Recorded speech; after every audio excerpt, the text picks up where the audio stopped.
Halo semuanya, apa kabar?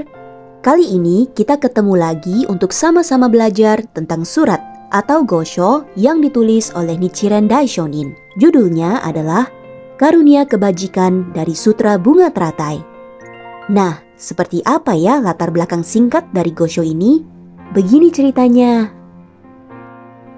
Surat ini ditulis oleh Nichiren Daishonin saat beliau sedang menetap di Gunung Minobu, yakni pada tahun 1276. Surat ini ditujukan kepada seorang muridnya bernama Myomitsu yang tinggal di Kuwagayatsu di Kamakura. Meskipun tidak ada informasi terperinci tentang Myomitsu, namun bisa diketahui bahwa dia dan istrinya sering memberikan berbagai macam sumbangan kepada Daishonin di Minobu.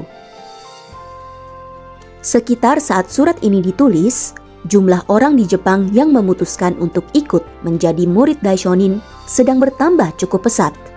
Hal ini adalah karena upaya penyebaran Buddhisme Daishonin yang dipimpin oleh Nikko Shonin, seorang murid terdekat Daishonin.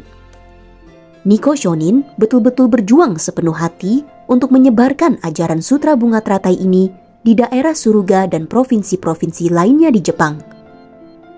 Di Kamakura pun, yang saat itu merupakan daerah pusat di Jepang, penganut awam murid-murid Daishonin juga sedang berjuang aktif dalam penyebaran ajaran Sutra Bunga Teratai.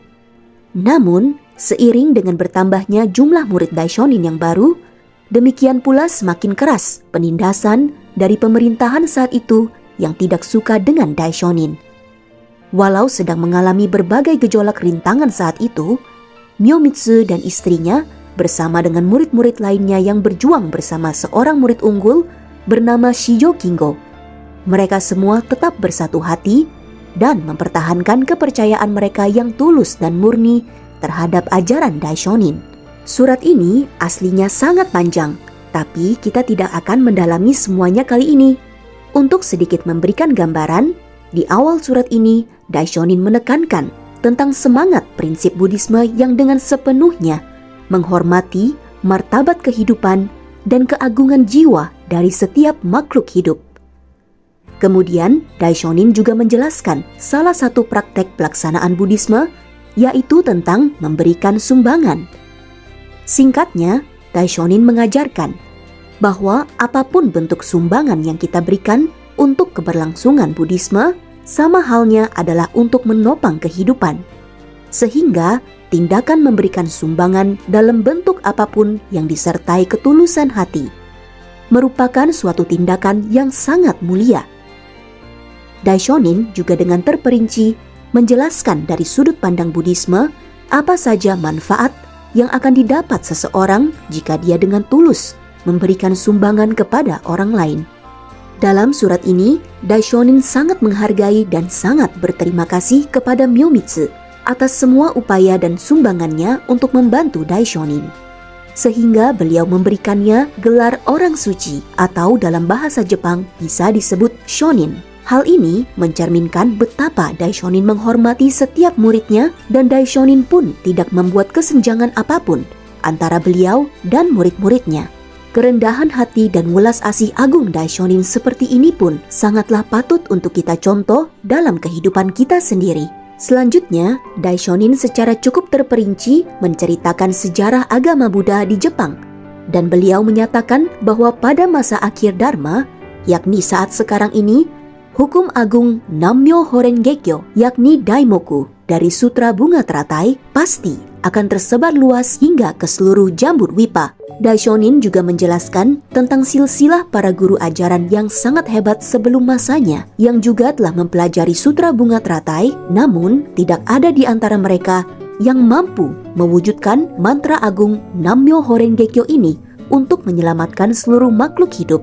Namun, keberadaan Daishonin dan sejarah kehidupannya sendiri yang penuh kesulitan, semuanya sangat sesuai dengan yang dinyatakan dalam sutra. Sehingga, keberadaan Daishonin adalah untuk mewujudkan kebenaran ajaran Sutra Bunga Teratai itu sendiri.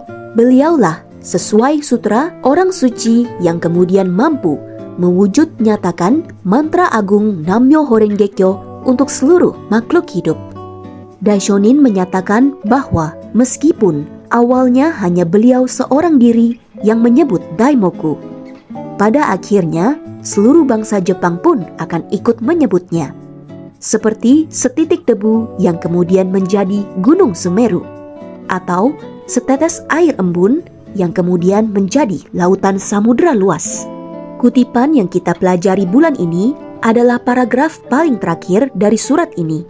Daishonin menutup suratnya dengan memberikan perumpamaan bahwa semakin seseorang melaksanakan ajaran Sutra Bunga Teratai dengan sungguh-sungguh, maka semakin besar pula karunia kebajikan yang pasti akan ia peroleh. Pastinya kita semua mau kan mengumpulkan karunia kebajikan? Maka itu, mari kita selalu berjuang menerapkan ajaran Buddhisme dan bimbingan Sensei dalam keseharian kita. Tanpa pelaksanaan sungguh-sungguh dalam doa, belajar, dan berdialog, pastinya kita akan semakin sulit untuk membukti nyatakan keagungan ajaran ini. Semuanya kembali lagi tergantung pada kesungguhan hati kita untuk terus maju dan berubah semakin positif dengan adanya Buddhisme Daishonin ini. Mari kita selalu menghargai upaya Kosen Rufu kita dan semua teman-teman seperjuangan kita. Bagaimana menurut Anda? Kalau kita sendiri sedang penuh kesulitan, bagaimana caranya mendapatkan karunia kebajikan? Apakah karunia kebajikan itu penting untuk kebahagiaan kita? Yuk kita berdiskusi dengan gembira dalam pertemuan Ciku bulan ini. Terima kasih banyak semuanya.